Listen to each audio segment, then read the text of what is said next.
Joining us here on NDTV is Mr. Namal Rajapaksa, who is the son of the Prime Minister and Mahinda Rajapaksa, and he's also the Minister for Youth and Sports. Well, thank you for joining us here on NDTV. Firstly, I want to understand what is the ground situation at the moment here? I think people have a right to protest. But what happens is when certain people use them to fulfill other aspirations. So you can see the end result is this, because Sri Lanka has no history of changing governments by violence. We have gone through a past. We have a history of terrorism, and we have a history of southern political parties going against the governments. But no government has changed by violence. We have always been elected democratically. Right. So people have a right. They have to protest. They have to show their discomfort about the government. That's actually acceptable, and that has to happen in a democratic country. But if certain people are trying to use that for their political agenda, I mean, that is not going to be a good sign. But as you can see, the ground situation is almost controlled now, and there is no other incident that is taking place.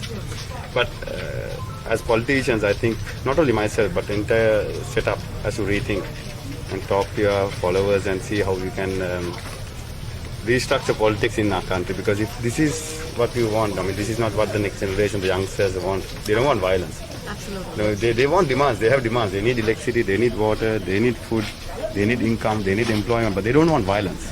So violence is not a solution to this. Okay, so all those who had, reached here, gathered right outside the President's house, were all, you're telling that they were all politically motivated, or do you also believe that there were common man also amongst them? Well, it was a common man's protest as far as we know, but unfortunately certain political parties took advantage of it. Okay. So there were very lot of common people who walked in at about early stage of the protest, peacefully demanding, peacefully telling what they believe in.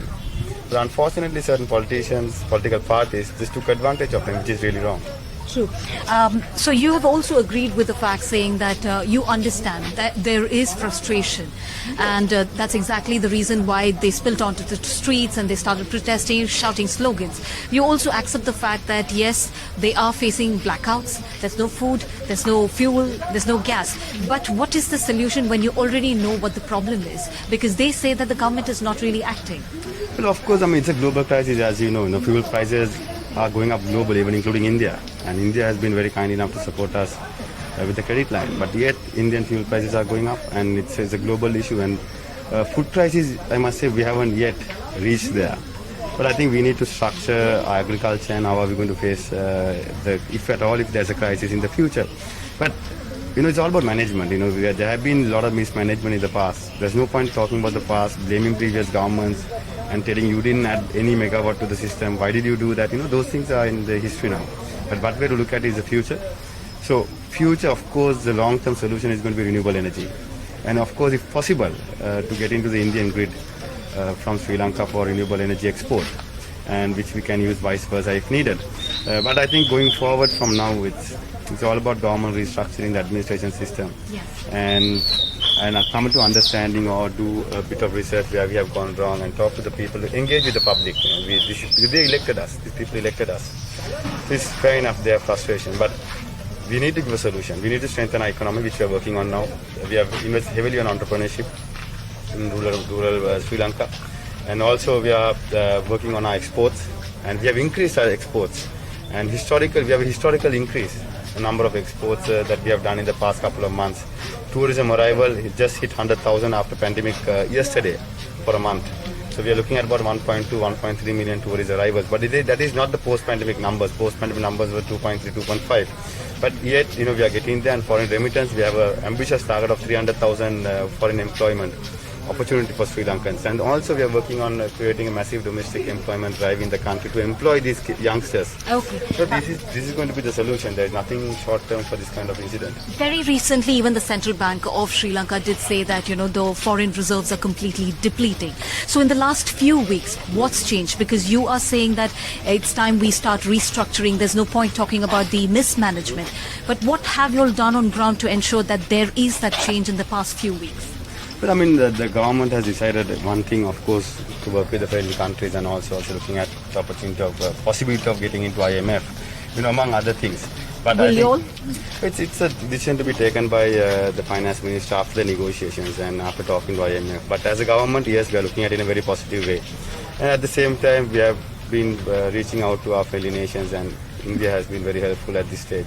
So these are all short-term solutions that we can look at. And also Central Bank is working on cutting down expenditure, and the government is looking at cutting down the expenditure much as we can on the capital investment, and also try to restructure the financial market.